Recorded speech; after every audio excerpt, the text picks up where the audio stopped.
Dans le cadre de la mise en œuvre de la politique de modernisation de l'administration publique, le directeur de cabinet du ministre d'État en charge de la fonction publique, Christian Abokenza, est descendu ce mardi 13 juillet dans les locaux de l'inspection et direction générale de la fonction publique pour évaluer l'état d'avancement des travaux liés à l'interconnexion des services publics. Il nous reste pratiquement 2 bâtiments. Ils ont déjà fini à l'inspection générale, ils ont fini le bâtiment là où est la DEFC, et puis il reste le fichier et puis les 2 grands bâtiments. On a un problème d'électricité. Le vice-premier et le ministre d'État est déjà au courant de la situation. C'est un système qu'on est en train de mettre en place par rapport, nous avons fait le recensement, là il reste l'environnement biométrique.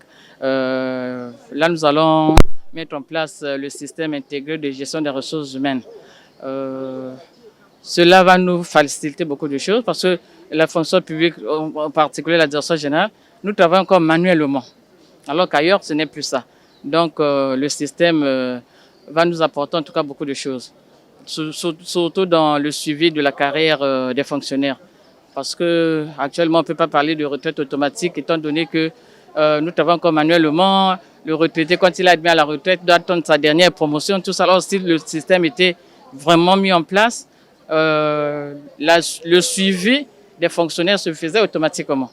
Peu après la visite de quelques services, tels ceux de gestion des classements, avancement en retraite, formation continue et bilan des compétences, le directeur de cabinet du ministre d'État Firmin Aessa et sa suite se sont rendus à la direction des systèmes d'information de la même administration dotée des ordinateurs, imprimantes, onduleurs, serveurs, scanners et autres outils informatiques.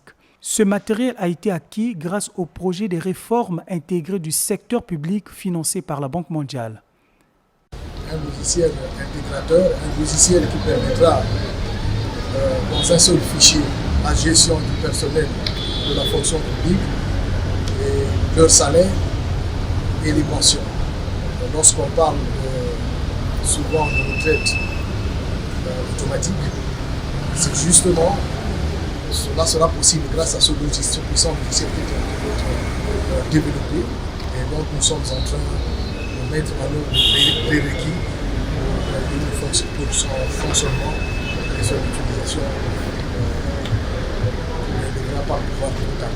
Pour le ministère en charge de la fonction publique, la réception de ce premier lot de matériel des systèmes d'information marque un pas important vers l'effectivité de l'informatisation du suivi des carrières des agents de l'État.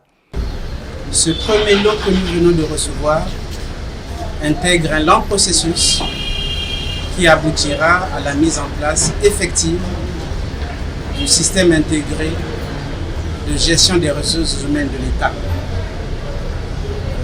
Il y a quelques jours,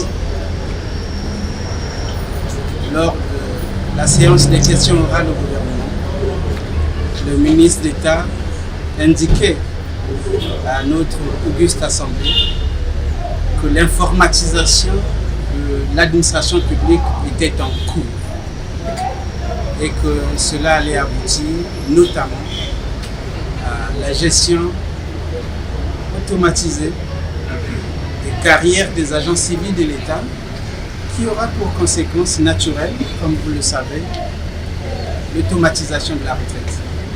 Le gros lot sera livré très prochainement.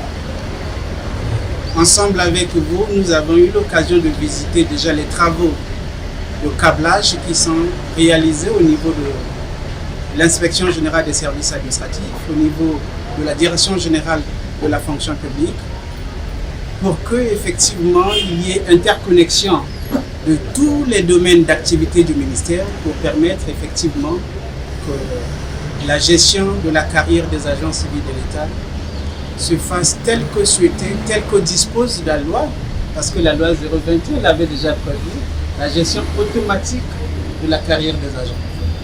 Donc là, c'est le volet technique et opérationnel de la matérialisation de cette disposition législative.